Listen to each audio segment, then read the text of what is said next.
ವೀಕ್ಷಕರೇ, ನಿನ್ನೆ ಅಂದ್ರೆ ಜನವರಿ 8ನೇ ತಾರೀಕಿನ ಸೋಮವಾರದ ದಿನ ನಟ ಯಶ್ ರವರ ಪಾಲಿಗೆ ಒಂದು ಕರಾಳ ದಿನವಾಗಿ ಪರಿಣಮಿಸಿದೆ. ಈ ಸಲದ ಜನ್ಮದಿನ ಅವರ ಪಾಲಿಗೆ ಸಿಹಿಯಾಗಿ ಉಳಿಯಲಿಲ್ಲ. ಅವರ ಜನ್ಮದಿನದ ಪ್ರಯುಕ್ತ ಅವರ ಹಾಗೂ ಡಾಕ್ಟರ್ ಪುನೀತ್ ರಾಜ್ಕುಮಾರ್ ಅವರ ಭಾವಚಿತ್ರ ಇದ್ದಂತ ಕಟೌಟ್ ಒಂದನ್ನು ನಿಲ್ಲಿಸೋದಿಕ್ಕೆ ಹೋಗಿ ವಿದ್ಯುತ್ನ ಸ್ಪರ್ಶದಿಂದ ಗದಗ್ನ ಸೂರಣಗಿ ಎಂಬಲ್ಲಿ 3 ಯಶ್ ಅವರ ಅಪ್ಪಟ ಅಭಿಮಾನಿಗಳು ಸ್ಥಳದಲ್ಲೇ ಸಾವನ್ನಪ್ಪಿರುವಂತಹ ಘಟನೆ ಬೆಳಕಿಗೆ ಬಂದದ್ದು ನಿನ್ನೆ ಬೆಳಗ್ಗೆಯಿಂದ ಎಲ್ಲ ವಾಹಿನಿಗಳಲ್ಲೂ ಕೂಡ ಈ ಸುದ್ದಿ ಭಾರಿ ವೈರಲ್ ಆಗಿತ್ತು.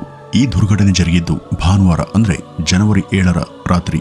ಯಶ್ ಅವರ ಜನ್ಮದಿನದ ಪ್ರಯುಕ್ತ ಅದರ ಹಿಂದಿನ ದಿನದ ತಡರಾತ್ರಿಯಲ್ಲಿ ಅವರ ಹಾಗೂ ಪುನೀತ್ ರವರ ಭಾವಚಿತ್ರ ಇದ್ದಂತ ಕಟೋಟನ ರೆಡಿ ಮಾಡಿಸಿದಂತ ಯಶ್ ಅಭಿಮಾನಿಗಳು ಅದನ್ನ ನಿಲ್ಲಿಸೋದಿಕ್ಕೆ ಹೋಗುವಾಗ ಮೇಲಿದ್ದ ವಿದ್ಯುತ್ ಕಂಬಕ್ಕೆ ತಗುಲಿ ಅವರು ಸಾವನ್ನಪ್ಪಿದ್ರು.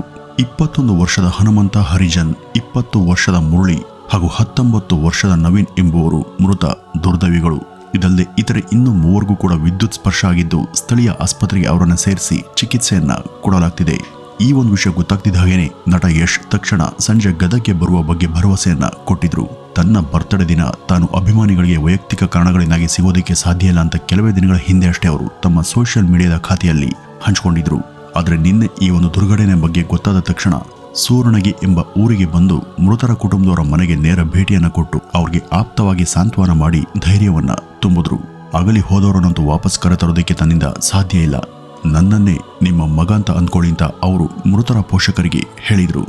ವೀಕ್ಷಕರೇ, ಯಾರು ಎಷ್ಟೇ ದೊಡ್ಡ ಸೆಲೆಬ್ರಿಟಿ ಆದರೂ ಕೂಡ ಅಭಿಮಾನಿಗಳ ಇಂಥ ಹುಚ್ಚಾಟ ಮನಸ್ಸಿಗೆ ಖಂಡಿತ ನೋವುಂಟು ಮಾಡುತ್ತೆ. ನಿನ್ನೆ ಯಶ್ ಅಷ್ಟೆಲ್ಲ ಬ್ಯುಸಿ ಶೆಡ್ಯೂಲ್ನಲ್ಲೂ ಕೂಡ ಸಮಯವನ್ನು ತೆಗೆದುಕೊಂಡು ಮೃತರ ಕುಟುಂಬದವರ ಮನೆಗೆ ಬಂದದ್ದು ಅವರ ಮೇಲಿನ ಗೌರವ ಇನ್ನಷ್ಟು ಹೆಚ್ಚಾಗುವಂತೆ ಮಾಡಿದೆ. ಇನ್ನು ಈ ಅಭಿಮಾನಿಗಳು ಈ ಒಂದು ವಿಷಯದಲ್ಲಿ ಬಹುತೇಕ ಇವತ್ತಿಗೂ ಬದಲಾಗಿಲ್ಲ. ಕಾಲ ಎಷ್ಟೇ ಅಪ್ಡೇಟ್ ಆಗಿದ್ರೂ ಕೂಡ ಇಂದಿಗೂ ನಟರ ಹೆಸರನ್ನ ಜಪ ಮಾಡುವಂತ ಕ್ರೇಜ್ ಮಾತ್ರ ಕಡಿಮೆಯಾಗಿಲ್ಲ.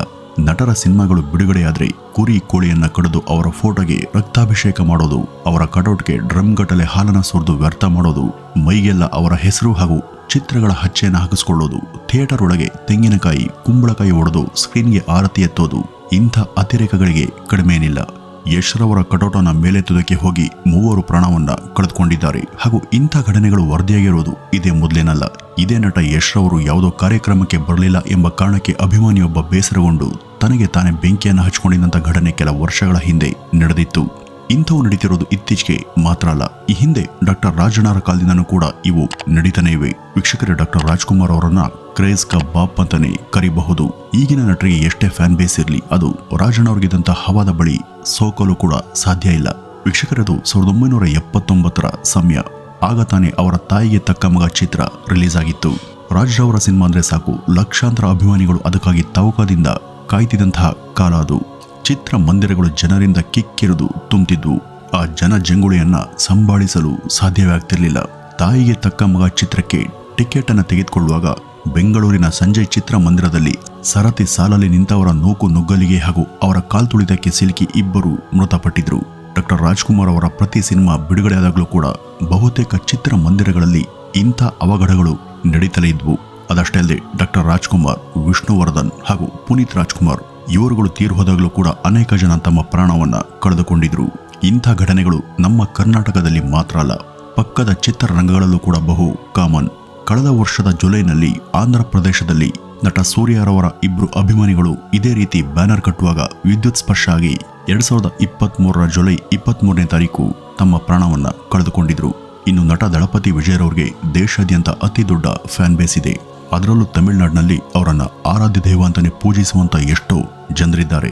2014ರಲ್ಲಿ ಇವರ ಬಹುನಿರೀಕ್ಷಿತ ಚಿತ್ರ ಆದಂಥ ಕತ್ತಿ ಚಿತ್ರದ ಬಿಡುಗಡೆಯ ಸಂದರ್ಭದಲ್ಲಿ ಇವರ ಕಟೌಟ್ಗೆ ಮೇಲಿಂದ ಹಾಲಿನ ಅಭಿಷೇಕವನ್ನ ಮಾಡುವಾಗ ಇವರ ಅಭಿಮಾನಿಯೊಬ್ಬ ಆಯ ತಪ್ಪಿ ಕೆಳಗೆ ಬಿದ್ದು ಮೃತನಾಗಿದ್ದ.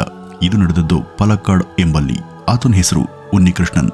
ಹಾಗೂ 2013ರಲ್ಲಿ ಇದೇ ನಟ ವಿಜಯರವರ ಇನ್ನೊಬ್ಬ ಅಂಧಾಭಿಮಾನಿ ಇವರ ತಲೈವ ಎಂಬ ಹೆಸರಿನ ಚಿತ್ರದ ರಿಲೀಸ್ ತಡ ಆಗ್ತಿದೆ ಎಂಬ ಕಾರಣಕ್ಕೆ ಪಲಕ್ಕಾಡ್ ಎಂಬಲ್ಲಿ ತನ್ನ ಮನೆಯಲ್ಲಿ ಮನನೊಂದು ನೇಣಿಗೆ ಶರಣಾಗಿದ್ದಂಥ ವಿಚಿತ್ರ ಘಟನೆ ವರದಿಯಾಗಿತ್ತು. ಮೃತನ ಹೆಸರು ವಿಷ್ಣುಕುಮಾರ್. ಇನ್ನು ಕೇವಲ 20 ವರ್ಷ ವಯಸ್ಸಿನ ಈ ಯುವಕ ದಳಪತಿಯ ಅತಿ ದೊಡ್ಡ ಅಭಿಮಾನಿಯಾಗಿದ್ದು ಅವರ ಪ್ರತಿ ಚಿತ್ರವನ್ನು ಕೂಡ ಮೊದಲ ದಿನ ಮೊದಲ ಶೋ ನೋಡುವಂತ ಖಯಾಲಿಯನ್ನ ಬೆಳೆಸ್ಕೊಂಡಿದ್ದ. ಅವನು ನಿರೀಕ್ಷೆ ಮಾಡದಂತ ತಲೈವ ಚಿತ್ರ ಬಿಡುಗಡೆಯಾಗೋದಕ್ಕೆ ತಡ ಆಗ್ತಿದೆ ಎಂಬ ಒಂದು ಸಣ್ಣ ವಿಷಯ ಅವನನ್ನ ಈ ಒಂದು ನಿರ್ಧಾರಕ್ಕೆ ಬರೋದಕ್ಕೆ ಪ್ರಚೋದನೆ ಮಾಡಿತು ಅಂದ್ರೆ ಈ ಅಭಿಮಾನಕ್ಕೆ ಏನು ಹೇಳ್ತೀರಾ? ಇನ್ನು ತಲಾ ಅಜಿತ್ಗೂ ಕೂಡ ಒಳ್ಳೆಯ ಫ್ಯಾನ್ ಬೇಸ್ ಇದೆ.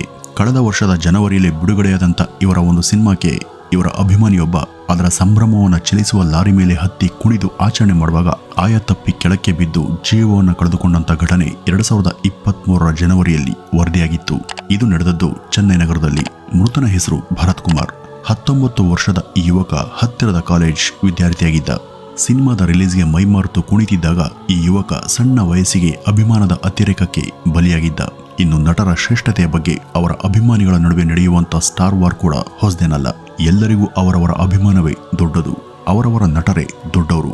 ಇದರ ಪರಿಣಾಮ ಇಬ್ರು ಮಹಾನಟರ ಅಭಿಮಾನಿಗಳ ನಡುವೆ ಸಣ್ಣ ವಿಷಯವೊಂದಕ್ಕೆ ವಾಗ್ವಾದ ನಡೆದು ಕೊನೆಗೆ ಒಬ್ಬ ನಟನ ಅಭಿಮಾನಿ ಇನ್ನೊಬ್ಬ ನಟನ ಅಭಿಮಾನಿಯನ್ನ ಕೊಲ್ಲುವ ಮಟ್ಟಕ್ಕೂ ಹೋಗಿತ್ತು.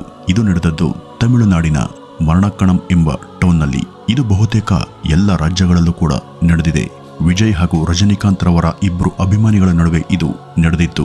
ಇನ್ನು 2016ರ ಆಗಸ್ಟ್ ತಿಂಗಳಲ್ಲಿ ಕರ್ನಾಟಕದ ಕೋಲಾರ ಸಮೀಪ ತೆಲುಗಿನ ಜೂನಿಯರ್ NTR ರವರ ಅಭಿಮಾನಿ ಹಾಗೂ ಪವನ್ ಕಲ್ಯಾಣ್ ರವರ ಅಭಿಮಾನಿಗೂ ಯಾವ ನಟ ಶ್ರೇಷ್ಠ ಎಂಬ ಕ್ಷುಲ್ಲಕ ವಿಷಯಕ್ಕೆ ವಾದ ನಡೆದು NTR ರವರ ಅಭಿಮಾನಿಯೊಬ್ಬ ವಿನೋದ್ ಕುಮಾರ್ ಎಂಬ ಪವನ್ ಕಲ್ಯಾಣ್ ಅಭಿಮಾನಿಯ ಜೊತೆ ವಾದಕ್ಕಿಳಿದು ವಿನೋದ್ನನ್ನ ಚಾಕುವಿನಿಂದ ತಿವಿದು ಕೊಂದಂತ ಘಟನೆ 2016ರ ಆಗಸ್ಟ್ ತಿಂಗಳಲ್ಲಿ ವರದಿಯಾಗಿತ್ತು. ಈ ಘಟನೆ ಬಗ್ಗೆ ಇಬ್ರು ನಟರು ಕೂಡ ಮಾತನಾಡಿ, ದಯಮಾಡಿ ಇಂಥ ಹುಚ್ಚಾಟದ ಕಲಹಗಳು ಬೇಡ, ಪರಸ್ಪರ ಪ್ರೀತಿ ಸೌಹಾರ್ದತೆ ಇರಲಿ, ದ್ವೇಷ ಬೇಡ ಅಂತ ಎಲ್ಲ ಅಭಿಮಾನಿಗಳಲ್ಲೂ ಕೂಡ ಕೇಳ್ಕೊಂಡಿದ್ರು.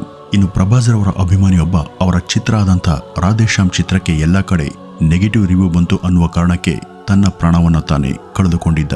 ಆ ಮೃತನ ಹೆಸರು ರವಿತೇಜ.